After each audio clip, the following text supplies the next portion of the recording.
Hello and welcome to the OverShadow ShadowCast with your host Thomas Anderson and Abigail Mowat. Yes. Tech wizard. Yes. I'm not really a tech wizard. I think they need to know this by now. They need to be told the truth. Well, they still refer to Harry Potter as a wizard in year 1 when he doesn't really know how to use a wand properly yet. So I don't see the point in referring to you as a tech wizard. See the problem, sorry, referring to you as a tech wizard. No. Exactly. So, how are you? Tired. As are you. Indeed. Because I was working quite late last night and I didn't get a lot of sleep. And I decided to, even though I was working really late, I was like, I really want to go to bed early. I stayed up till like about midnight. So I'm pretty shattered for when we actually record this. I'm just tired because I had to wake up. As is every day. As every week when you record. Aye, as is my want. We can sometimes record in the middle of the day and you'll still be like this. Aye, I'm just perpetually exhausted. So what have you been playing this week? I have been playing Yeah. Halo 2 again. Woo! I've been going through it again on Legendary. Legendary? No. Heroic. Heroic. Yeah, I thought that. No, that's not right. No, not Legendary. Not there yet. But because we talked about it last time that I went through, finally finished Halo 2, but I found that quite anticlimactic. Climactic? Climactic. Anticlimactic. Not climactic enough. Anticlimactic. Boring. What? So I didn't enjoy the end of Halo 2 all that much, but I thought it was because I'd been stuck on that one point for far too long, and it was in the last mission. Yeah, I think I may have wrote down chapters in my notes there. I was stuck on that for so long in the last last mission that it kind of spoiled it for me. You were basically halfway through the last mission or a bit of the way through the last mission when you got stuck. Yeah. And that was killer because you were there for a couple of months and it meant the flow was lost before you get to the end. Yeah. So what I did was I'm playing it through again on Heroic. Mm-hmm. And I think I managed to get through the first 8 chapters. I'm on the 9th mission. 8th mission. I'm going to say chapter now for the rest of the time. I managed to get through the first 8 missions because I'm now on halfway through the 9th mission. Right. What is the 9th mission? Regret. Just pure regret. I'm going to say regret is... Is the 9th mission. Is that the one where you're you're heading for the second library? There's an underwater segment. No, the underwater segment's Delta Halo. Oh no, wait. Regret. Yeah. Yeah, that's like... Is that mission 9? Yeah. Really? Yeah. That's level 9. That's the 9th mission. Yes, it is. Okay. We also just stopped there to look it up. Oh, you've been betrayed. Yeah, because you didn't believe me, so I had to go and look for the mission list. Yeah, it just seems like... in my head, that's early game, but now that I think about it, there would be 2 there, there would be 2 there, and there would be 2 there. So yes, it does make sense that that's 9. Yeah. So anyway, I managed to get through the first 8 in about 5 days of playing. That's and only a few hours per day. That's pretty good compared with last time. Yeah. But there were still some segments that I got stuck on, which I was kind of disappointed with. Can you give us an example? Gondolas. Oh, the gondolas. There's an easy way of making And hunters. Yeah, okay, so the hunters, you don't have the pistol option. You know the part, like the first hunter part in Halo 2? Do you know which part that is? Yes. The part. Yes, I remember. I managed to figure out how to kill them off really easily. Yeah. Yeah. So there are tactics and techniques you can use. Just with like a machine gun. Yeah, but when it comes to those gondolas, you know how you get those airdrops of weapons? Yeah. You can, using the whole pick up and drop technique, I know, you yeah. can put them all on the gondola. And as of the actual Halo 2 initial game, they don't disappear as long as they're on it. I only figured that out once the gondola was moving and it was checkpointing, so I couldn't go back. Right, okay. Because I do that, I always fill up the gondola. There was part with a rocket launcher on the gondola, and I just had to keep doing that over and over again because I just kept missing my target, which kind of just drove me a bit mad. What was it you were shooting at? Banshees. Right, the Halo 2 rocket launcher has a lock-on? No, it doesn't. Yes, it does. Unless they removed that for this version, it has a lock-on. How do you do a lock-on? You pull the one of the other triggers or just aim it at it. All I can do, yeah, but it's still, but the Banshee's Are you hearing at any point? I don't know, I'd have to. Right, see if you hold on it and it goes red, you'll see these 4, I think it is, white triangles trying to move around. Okay. And when they change colour, yeah, and it goes beep, you can fire and it will lock on. I wish you had told me that months ago. I'm pretty certain that you're supposed to know. No, because it doesn't tell you. It does. When you pick it up the first time, It doesn't tell you. It didn't tell me. It'll tell you in the corner of the screen while you're trying to shoot at something. It'll say, hold on to lock on or whatever. It'll tell you. Well, I don't remember that. Right, well, you can lock on with it. Anywho. For example, you know the first part of the warthog? Yes. I managed to make the warthog last a lot. Well, not so much the warthog, but the people on. I managed to get the Marines to the other end of the beach, basically. And the first time I could not do it. They didn't last the first part of that beach. Right, okay. There's like 4 or 3 segments of that beach. Yeah, because you go around. And I had to, I lost them all in the first part. And I managed to make them all survive till the last part. That's good. Which I was quite impressed with. Yeah. I think that's a big thing as well, is that you'll get more into it and you'll be able to enjoy the story more. Yeah. Than before. You don't play, your first playthrough shouldn't be normal. That's not hard enough. But heroic, then getting caught where you did, that'll slow it down. So second playthrough to enjoy the story and the environment and stuff. Yeah, but also what I was doing was I was switching between the old graphics and the new graphics. Can you do that? Yeah. I didn't know you could do that. You know, you press like the little button on the controller that looks like 2 squares, like on top of each other. The back button. The back button. Basically, yeah. Because you told me to do that with the last one. Yeah, I just didn't know that you could do it for 2. Yeah, you can. Oh wow. And I got an achievement for it. For a certain part, and I can't remember which part it was, so I can't tell you which part it was. Don't worry, I'll be looking at everything in post and pre and all the rest. It's interesting to see the actual difference because it looks so polished.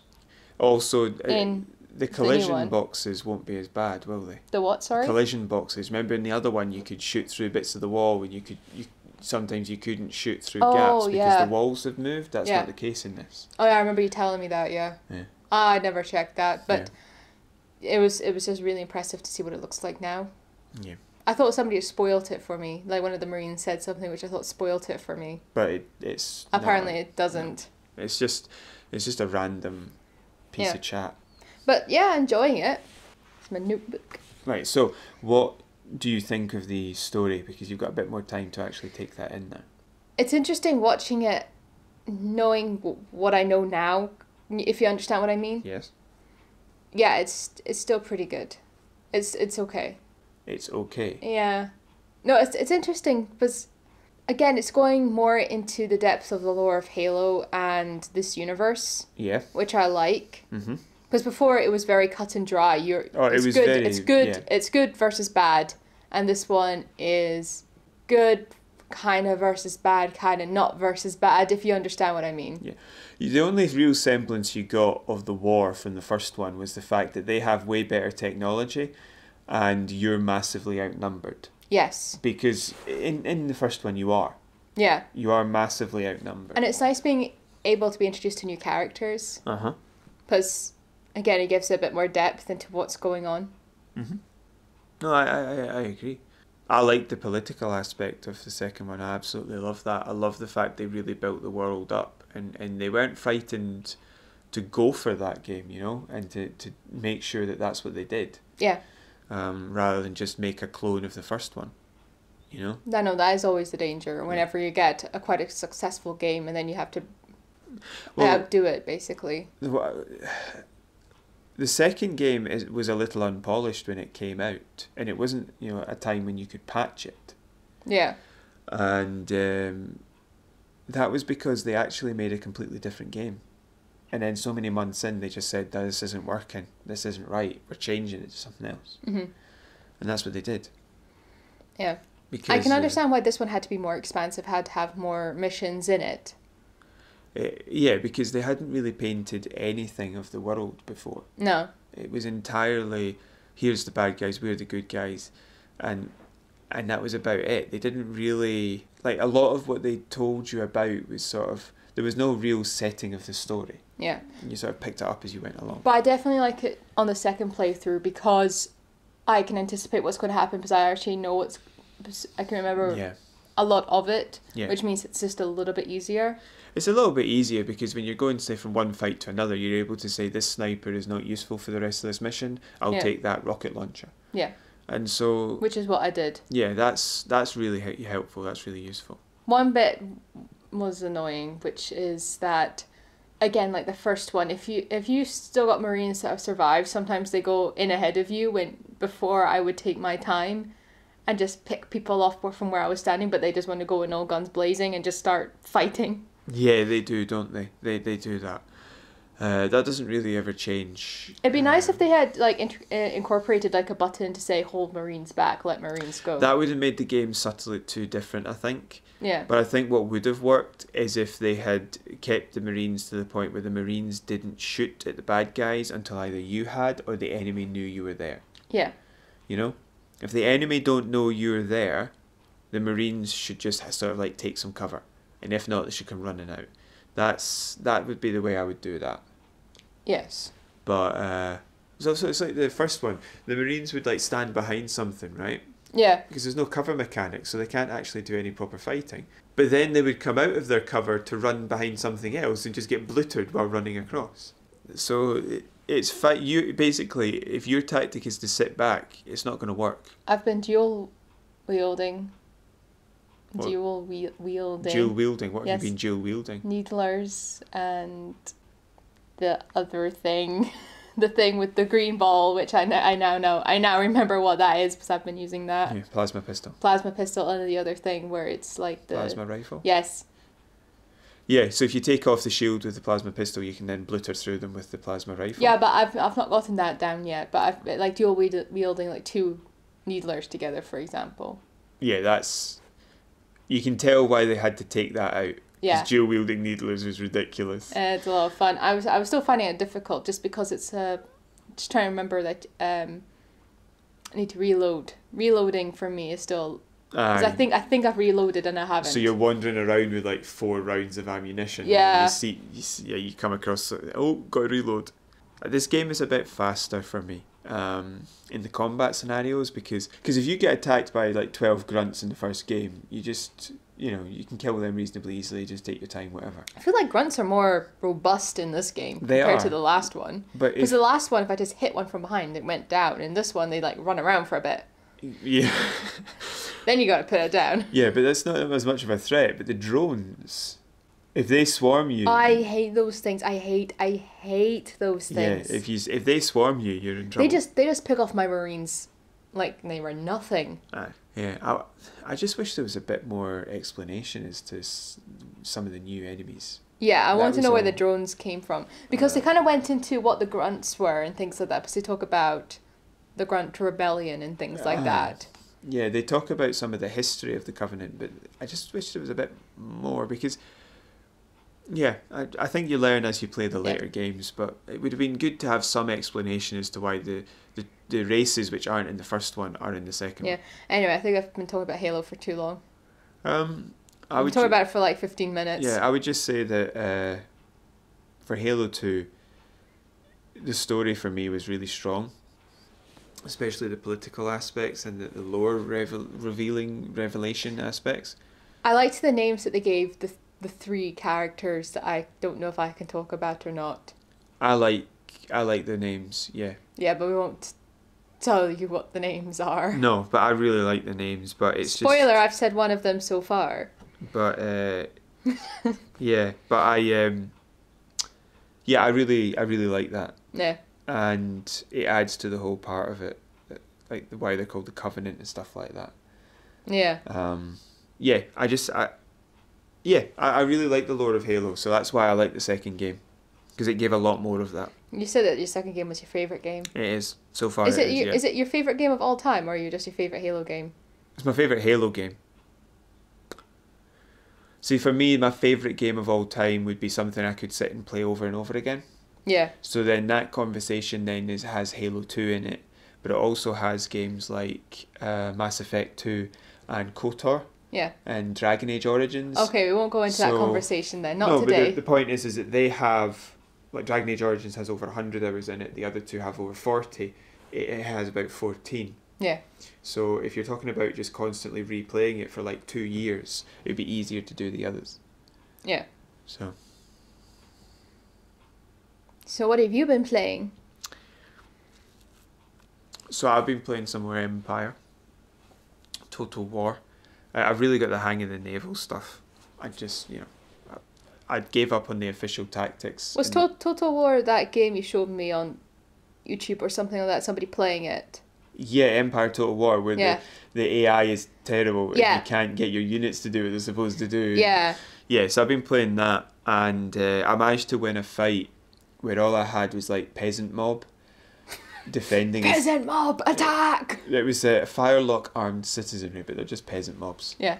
And they were up against some actual line infantry. Yeah. And they were defending a fort, and they were able to win because it was 2 units for me, 2 units for them, and I should have been utterly annihilated, but I managed to kill off 1 unit, and the other one then just went for a run around the fortress. Yeah. So I just had to get the timer to tick down. Yeah. So I basically just focused on confusing the unit of infantry as opposed to actually beating them. So that what happened was the time ran out and I won that way. Well done. I just beat the system. Yeah, I was like, I can't believe this is working, but they're just running around this fort.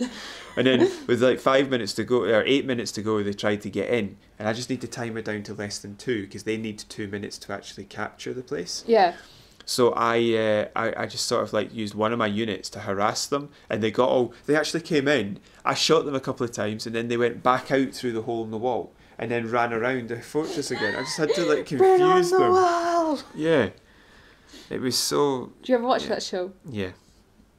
Yeah, I did. Yeah, but this was just a hole in the wall. They didn't have to make a fancy shape to get in and then a different one to get back out. But it was just... It's just so silly when I noticed, hold on, I'm going to be able to win this if I just confuse them. But I'm in a big war at the minute with Poland and Lithuania, who got all uppity because they own most of Central and Eastern Europe, apart from like Russia. And how the times turned on that then? well, Russia still owns. Russia just is always there. It's always the last thing to get wiped out because they don't do anything. They just sort of sit in Russia. They don't really go to war with any of the big boys. No. Poland and Lithuania, though, wiped out Austria and Prussia and... Is this in the game or in real life? The game. Okay. I don't know history. In real life, Russia sort of really didn't do that much either. But I found out last night, this is how much I don't know about history. I found out that like the current queen's father had not only the brother that abdicated, but also another brother and also a sister. A sister called Mary. Yeah. And a brother called George. Yeah. I did not know that. I just thought there was just him and Edward. I found that out last night. That's how little I know about history. Just thought you'd like to know that. How do I weave this into the narrative? There are royal families in it. And the royal family, actually, you can't... This I actually quite like this. You can't control the royal family. But they do actually give you a benefit because they're the head of state. Yeah. So if you get a rubbish royal family member drawn at random, you just end up with like -1 to prestige, -2 to diplomacy. Whereas if you get a good one, it's like... I think I would find this game incredibly boring. Anyway, I've been in lots of fights with them, Poland and Lithuania, over the past few turns because they just went to war with me. So I wiped out Italy, Spain, and France. Well, Spain's not completely gone, but it's just got 1 territory.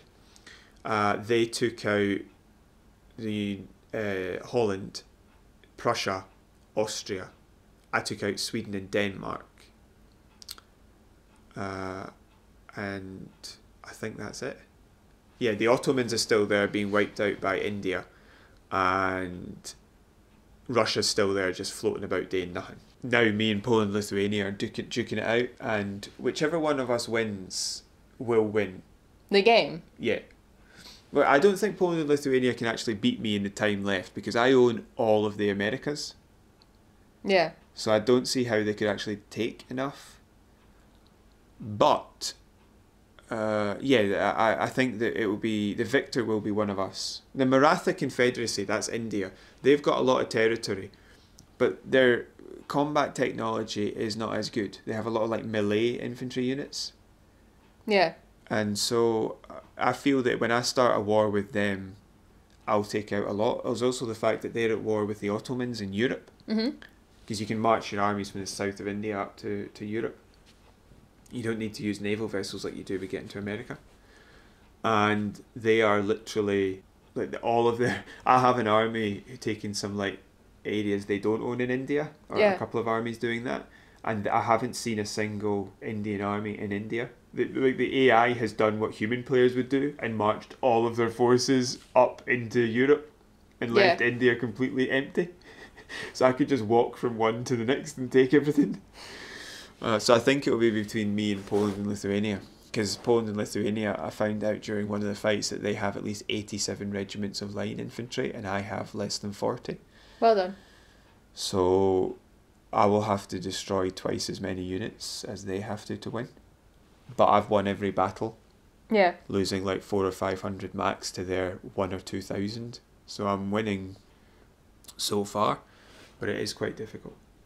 But the good thing about it, from my point of view, is that the AI in this game has a flaw in that it doesn't seem to repair its units or retrain them.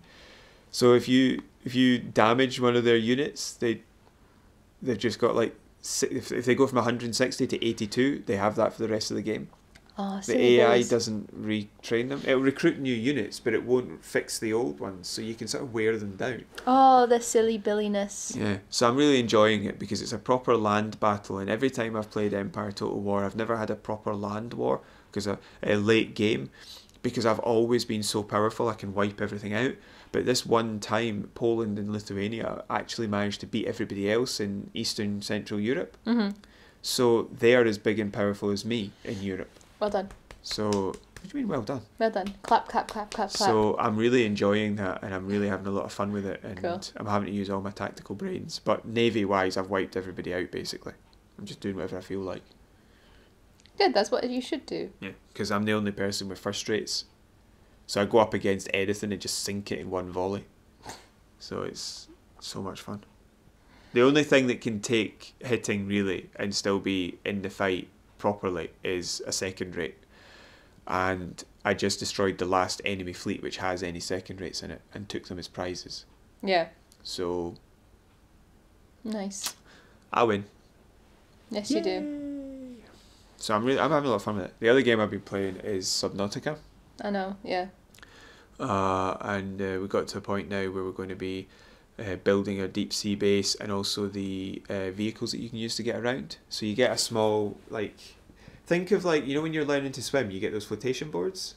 Or yes. Like the you know the thing that they carry noodles? No, the pad things. Yeah. Also, you know in Baywatch they've got those orange things that they run down. A floaty. Yes.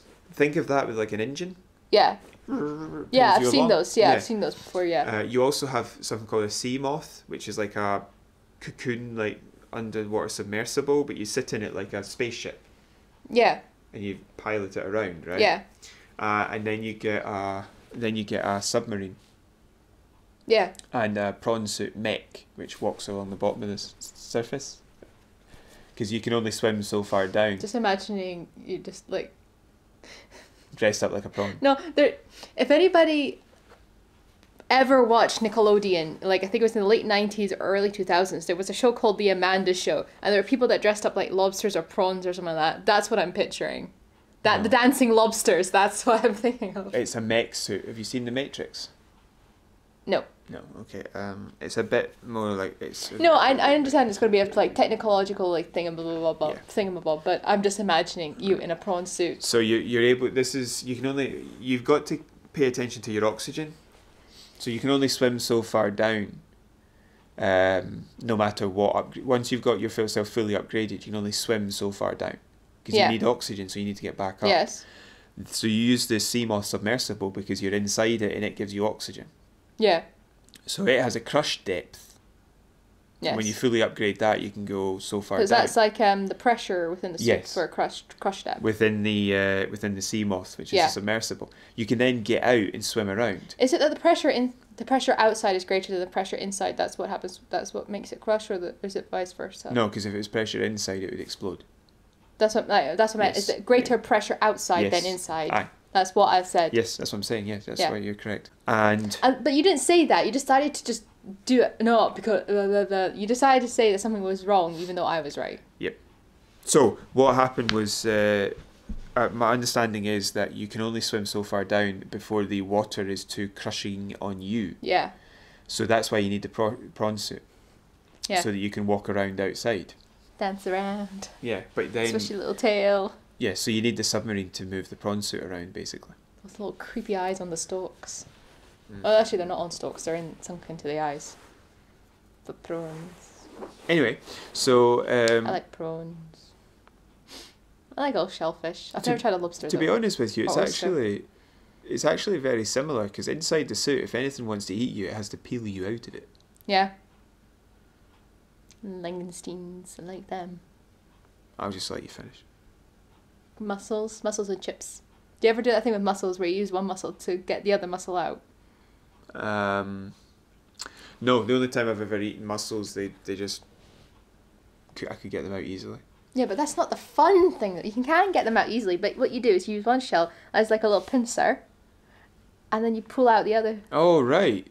Pull the other mussel out. I thought you meant like a pistachio. Use one shell to open the other shell. No. No. Oh God, you never ever eat an unopened mussel if it's been cooked. If you go to cook mussels and they're open, throw them out because they're off. And then if you're cooking them and they don't open, do not eat them. They're bad. Chuck them. No, I know, but what I'm saying is that if a pistachio is only slightly open and you can't peel it, what you can do is get a shell, jab it in the hole, and then twist, and that'll force it open. Yeah. No. I thought that's what you meant. No. Because I've only ever seen them like this. Use one mussel as a pincer. Right, I've never done that. No. Oh, that's fine. I don't like to play with my food that much. Oh God, joyless life you lead. Thank you. That's half the fun when you're a kid, is using them as pincers. I never ate mussels when I was a kid. Really? No, I had them first time in my 20s. Oh no, I used to eat them all the time. Anyway. Well, not all the time, but I used to like them. I've not eaten them for a while. Anyway. I also had langoustines when I was a kid. Anyway. I've not tried oyster. Have you had lobster? No. I literally said that about 3 times. I've never tried it. Lobster's great. I don't know where I could get some that would be nice and actually I do know probably where I could get some that would be very fresh. Ireland. No, there's Ireland. You get them in Scotland as well. Ireland. Ireland. The lobster. No, there's a harbour. Lobster man. In Edinburgh, which has a fishmonger attached to it, and they literally just bring them in. So that's probably be the best place to get them. I wouldn't get them from a shop, like a supermarket. No. Lobster monster. You're a lobster monster. Lobster monster. You're a prawn monster in Subnautica. I am the human prawn. So we haven't actually... Fear my significant... I don't even have... Prawns don't have pincers. Do the prawns No, but they've got those leggy they've got like... thingies. No, they've just got like loads like little legs. Yeah. But they might have something that functions as an arm. I don't think they do. Well, you're doing that with your hands. I'm just pretending they're legs. They're little leg. I think they've got something, but I'm not sure what it is. They've got a tail, and that's about it. So anyway, so we haven't actually built those things yet, but man, logically working it out, you can only go so deep and still swim. So you need the prawn suit to walk around. And to get down to that depth, you use the Cyclops. So we've only been 400 metres down. Mm-hmm. But we can go a lot further than that. One of the good things that we got recently was an upgrade for was a topographical sensor for the sea moth. Yeah. And so when you hit that button, it sends out a ping, and it gives you this red outline to all the surfaces. Yeah. Which lets you see where the ocean floor is, for example, if you can't see it yet, and stuff like that. It's like sonar. Yeah, but it gives you it as a map in front. You can on the world goes red on a surface, so you can see it. Yeah. But you can also see the fish swimming around. Is it scary? Well, yes, because you can also see... It's actually less scary with this thing because you can actually see the predators. Yeah. The small predators... That's what I mean. Will kill you eventually, but they'll probably just, like... As long as you avoid them, like... I literally dodge them, you're okay, right? Yeah. Because they need a few bites to kill you.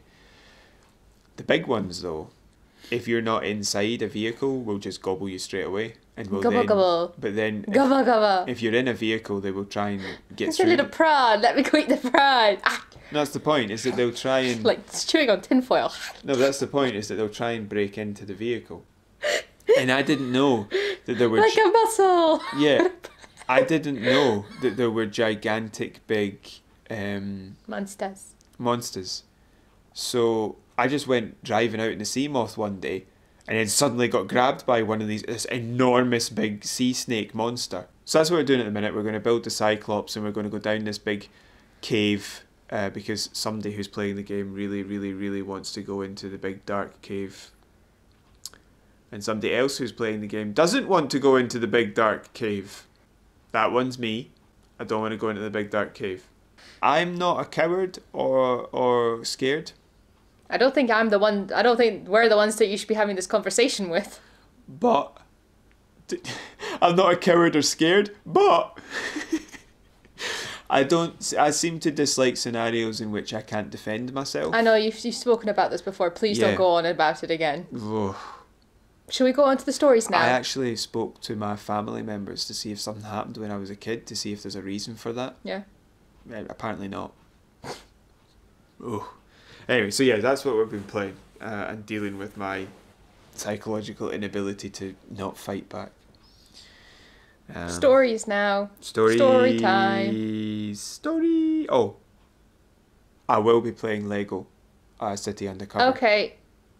So a couple of small stories here. EA recently released Star Wars... Why have I... Oh, right, that's misspelled, that's why. I got very confused by that. EA recently released Star Wars Jedi Fallen Order and Need for Speed Heat, which have no microtransactions in them. Woo! When they were released. Woohoo! Wait a minute, did he just have to clarify something? Yeah. Yes, he did. Yes. They just added time save microtransactions to Need for Speed Heat. I got confused by that. So, because I tried to look this up and all I could find was people talking about wheels. Steering wheels. It's the third patch, did you say? Yeah, apparently this is the third patch for 2020 and we're already at the beginning of February. Right, okay. So... That does not... It might be that's just patch 3. Or was it the third... Is it specifically the third patch in January, or was it patch 3 was released in January? All it said was it's the third patch this year. Wow. Okay, that's fair enough then. It's reasonable to say that that's the third patch in 2020, so that's bad. Anywho, the steering wheel that you mentioned is instead of using a controller, you can use a steering wheel. Yeah. So that's what that means. Okay. Do you know what a time save microtransaction is? No, because I couldn't find this. Okay. I couldn't find this anywhere. So that's not like an official title, but it's... no wonder I couldn't find it. When you put in a game a whole load of exploration-y stuff for stuff... Yeah. To find, pieces of equipment or collectibles or... Like treasure hunting almost. Yeah. Some games... Loot finding, that's what... Maybe. Like when we go through the boxes in Division. No, it's not like that. It's more like the phones. Yes. That's more like that. Okay. You find these phones in Division 1 which... have messages from, I think, when society fell. When society was crumbling. And, yeah, so basically what happens is that when players are going out looking for all this stuff, what they'll do is they'll sell a microtransaction which tells you where everything is. No, that's rubbish. Well, do you know what was good? The Assassin's Creed 2. No, but okay. Right. This came out in 2009. Okay. And there's lots of collectibles in that, right? Yeah. And you can buy maps to tell you where some of them are. Mm-hmm. But you buy them in-game with in-game money. In-game money. Not real currency, but with in-game florins. Yeah. Oh, that's different, though. Yeah, that's absolutely fine. That's absolutely fine, because the chests... See, if you had to find all 350 chests by yourself, you'd go mental. I know. Mm-hmm. Yes, I can understand that. Yeah, whereas if you buy those wee maps, then you just pick them up as you're running around the city that you're in. Yeah. So it's fine. But this is just... We've made the game needlessly tedious. And instead of letting you have fun with it, we're going to get you to buy stuff. No, that's not fair. Because again, it puts you, like, if you've got a different sort of, like, economic state, an economic class, sorry, then certain people are going to be able to play the game more efficiently than others. Aye. So instead of running around collecting stuff or looking for collectibles, it doesn't. It's not dependent on the player's capability. It's based on the player's wallet. Yeah, because what will happen is that the players with more money will buy the collectible map, go and get the collectibles, and then spend more of their game time leveling up or doing whatever it is that you do in said game. So it's just, yeah, it does function that way. And some people saying, well, I don't have all time to play it. Well, this is part of playing it. Just don't find the collectibles then. Yeah. I don't like it. I don't know why you'd make your game big and deep and have lots in it just to sell that away. Like, that's not... No. Why that's do not that? As I said before, it's a very Ubisoft thing to do. Yeah. And to put lots of collectibles in. This is EA, but it's a very Ubisoft thing to do. And I think the best examples would be the later games, things like Wildlands. Mm-hmm. Ghost Recon Wildlands. They had lots of stuff. Apparently, they had lots of collectible maps, I think. Yeah. Watch Dogs, I think, had them too. Mm-hmm. And the later Assassin's Creed games, I think, have them. Yeah. So it's a very Ubisoft thing to do. I don't like it. No, neither do I. And for EA to do it, like, after we gave them, well, everybody was like, well done, you've not got microtransactions in, well done, you've left microtransactions alone. But here they have, they've left microtransactions alone. Yeah, here we go, they've rehired microtransactions, and they've got microtransactions in their game, they've patched it in. All the transactions. That's even worse, patching them in? That's underhanded a little bit. Because you got to remember that while these aren't mandatory or whatever, it's not even proper game content, it's just a wee bit of a map. The difficulty you've got here is that some people see a microtransaction and have to buy it. And they have a problem. Yeah. And that's just to not give people that warning before they have the game. If they're into the game and then enjoying it and then you do this, they might have to stop playing it just because there's microtransactions in it. So... Stop saying microtransactions. Microtransactions. So I'm a bit disappointed. Yes. So am I. But I'm not surprised because it's EA and they're evil. Yeah. That's what it is. It's well, evil. no, they can sometimes do underhanded stuff, I think. It's evil arts. That's what it stands for. EA. Don't. It's Electronic Arts, but I think it stands for You're going evil. to get sued one day, and I'm going to get dragged into it. Let me backtrack then. Don't talk over me while I'm trying to backtrack. The official title, EA, stands for Electronic Arts. Yes. But I believe it stands for Evil Arts. You are a very odd person. Should we go on to the next story then? Yeah, this is the last one we've got. This is just a bit more of a talky thing. Talky. Bethesda took extra time with Doom Eternal. Yes, because it is going to be released on the 20th of March this year. The 20th of March 2020. Yes. But it was originally supposed to be released in November last year. What do you have the date for? No, it didn't give me a date. It just said November. I think they cancelled it. They said in October it was going to be pushed back. Yeah, I'm not. Yeah, so they would have had an actual date, but people don't talk about it all the time. But apparently it's going to be released on PC, PS4, Xbox One, and Google Stadia or Stadia. Stadia. That's pointless because I reckon that the Xbox have already killed Stadia. I know, I watched a trailer for some sort of internet provider or something like that, and they were talking about that and saying that you'd get a free one if you signed up, and I looked at it, I was like, I think this is just going to be one of the things that a bit like the Wii. It's just gonna like disappear. Yeah, but the Wii was the biggest selling console of its generation. I suppose. Whereas the Stadia is not going to be. Do you know apparently the Nintendo Switch has now outsold the SNES? Yeah. Yeah. So that Nintendo, the thing about the Switch, fair enough to Nintendo, their gimmicks usually work. The Wii U was a disaster, but that's because the Wii was a disaster. It was bought mostly by families and like old people. Yeah.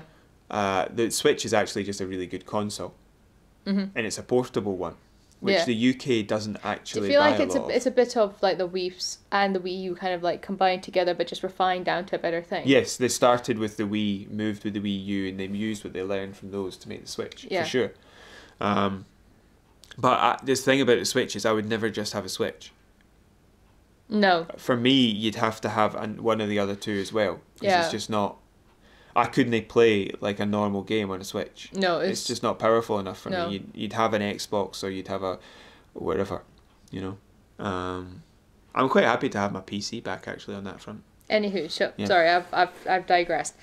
So you looked at the trailer that was released in January. I also looked at the trailer. Some Giant Bomb unfinished stuff. Okay. And it's I watched that. You're leading this story, so yeah, I watched the trailer and I thought it looked very interesting. Have you seen any of the first game? No. Okay. I think you tried to get me to play like the original Doom. Oh, the original one. You did. You played the first level of the original Doom. Yeah, and I couldn't do that. Yeah, but the new ones are not. They have the essence of that, but not the control system of that. Yes. No, I know. I understand that, but I was just saying that. So one thing I will say is definitely not a kiddie game. No, it's not. I watched about 40 minutes of gameplay or 30 minutes or 20 minutes or something like that, and it seems really, really fun and interesting and fast paced. I'm not sure if it's your game yet. No, I'll tell you what I honestly thought watching the trailer. Fast paced, yes.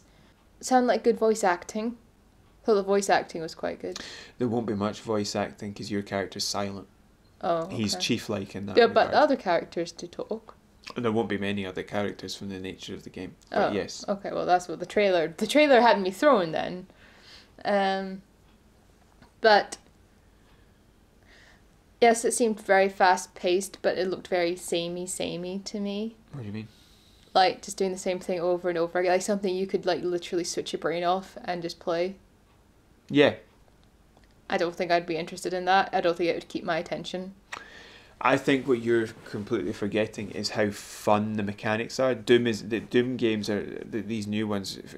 If we're talking about those specifically, I've not. You could actually. I have played a bit of the original games. You could include those in as well. It's the gameplay that's fun. That's what keeps you interested. Yeah. What you are actually doing with and the feedback you get from what you're seeing. That's what's fun. So it's not. It's like if you can imagine watching a football match. Well, every single one of these guys just kicks the ball. That's samey, but that's not all you actually see, because each individual fight will be different because of different enemies. They'll be arranged differently. They'll do different things.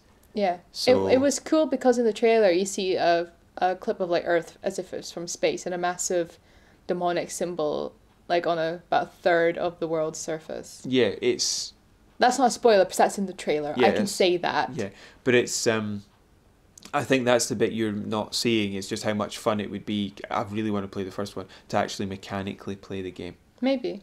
The actual gameplay is something that would drag you into it. Mm-hmm. For me and Brian, two big parts are gameplay and story. Yeah. I'm maybe more story than he is, but story and like all the other stuff.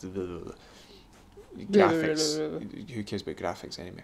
Like, I mean, you want solid graphics that add to the gameplay and the story. Yeah, but you don't want it to be all about the graphics. You don't want it to hurt. But a game that's just got good graphics, Final Fantasy 13, is rubbish. It had a rubbish story, and the gameplay mechanics weren't that fun.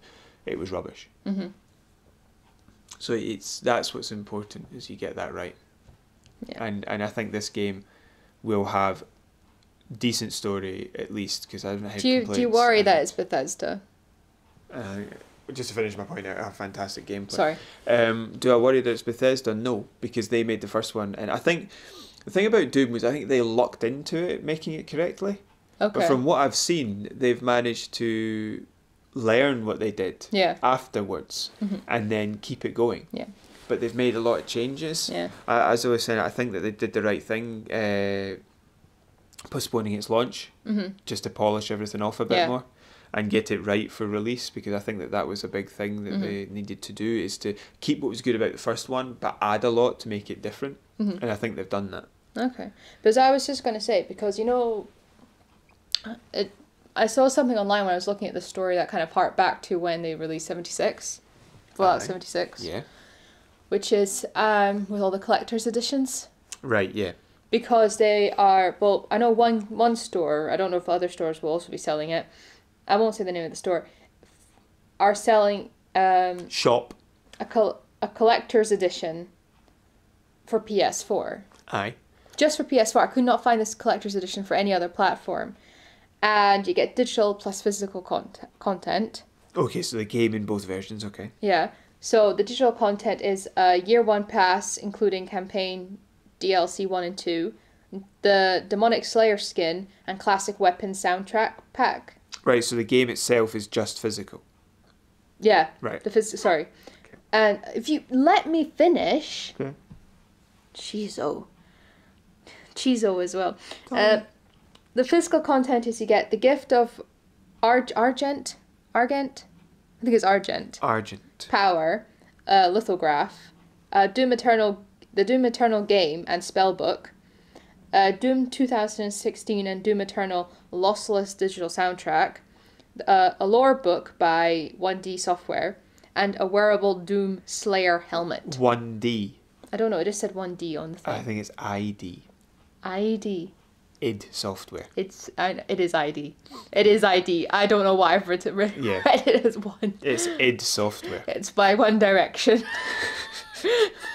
1D is the abbreviation for One Direction. It's id Software. Sorry, id Software and a wearable Doom Slayer helmet. All for £200. Right, so it just reminds me because they did also release a wearable. So basically what you're talking about here is we need to pay attention to make sure this stuff actually is released on time, and we don't have the canvas bag, the canvas mines running dry. Yeah. I think the reason that they're doing that for this is that Doom is like an old classic. Okay. Like it's like if they really released Chitty Chitty Bang Bang or something like that. Sorry, yeah, they might... I have to cut that. I'll have to cut me singing that. I don't think so. You're allowed a certain amount. We do actually, if you bring that up, we do have to actually have a look at the new laws on copyright. Yeah. Because they're now not the same. No. All those pictures of me with you as a badger.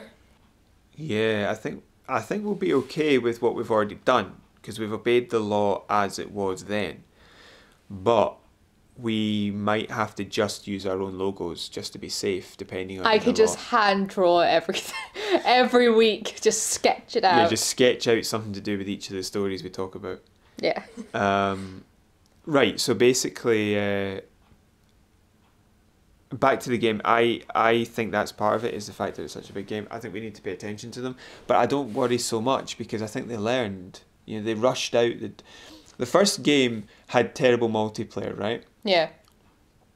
They gave the multiplayer beta to people to play, and everybody just absolutely tanned it and thought when this game comes out it's going to be rubbish. Yeah. It was amazing. The single player was fantastic. And Bethesda was like, yeah, see, we knew that was going to happen. They had no idea. They thought they'd ruined the game, and they released it really quietly because of that. Yeah. They've increased the fanfare for this one because they know that they've not messed it up.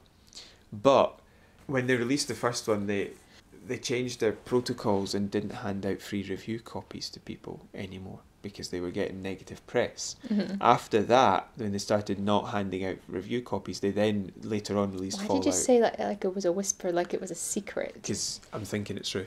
I'll just speak a bit louder then. After that, they released Fallout 76, which was terrible, rushed out the door and not ready. Yeah. The fact that they were just willing to take an extra few months and miss the Christmas break to put it into a much busier schedule just to make sure the game was right bodes very, very well. Okay. So that's a good thing for me. So I'm not worried it's Bethesda, but we should keep an eye on them. But I'm quite happy that they did that. That's a big plus for me. Okay. Well, that's all the stories that we have for you today. It is. Yes. So we hope you've enjoyed this. We do. Hopefully, because Tommy's not rumbling this week. Oh, you could hear that. Yeah. Yeah, in the edit. Yeah. There's a reason for that. Did you magnify the? Yeah. I boosted all the sound for it. I specifically isolated it, but you couldn't hear it properly. You could hear it slightly, but I didn't want to edit me out saying that's your tummy rumbling. Damn you, women! I boosted the sound. Wench. And I doubled it. Foul wench. Sounds like every single time. I had to boost the sound, but you couldn't hear it properly. Sounds like one of my organs. It just sounded to me like I was laughing at nothing. Sounds like my organs are taking off.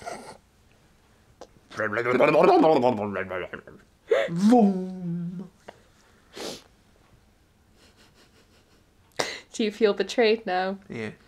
Good. So you could subscribe to our channel. That'd be brilliant. You can hit that like button and hit the notification bell for when we upload. If you'd like to leave a comment, that'd be brilliant. We welcome all comments, and we'll just edit out the ones we don't want to talk about. Yeah. Like no rude ones. Edit out the ones we don't. I'm not sure just how boost easy it up. is to do that. Yeah. Just make hundreds of our own comments so that it just gets pushed down. Yeah. So you can also email us at overshadow@shadowcast@gmail.com. We are still not utilising the Facebook page yet. Nope, that's for videos I've decided. So I think that's all the information I needed to give out there. Have you done the email? Yes, I have. Have you done the Facebook? No, because I said we've not utilising the Facebook. Have you done the comment section? Yes. Have you done the like? Yes. Have you done the subscribe? Yes. Have you done the notification bell? Yes. Have you done thank you for listening? Thank you for listening. And I hope you enjoyed this very much. I hope you enjoyed this very much. And we'll hopefully see you next week. And we'll hopefully you guys will listen in next week. Have you done bye-bye? Bye-bye.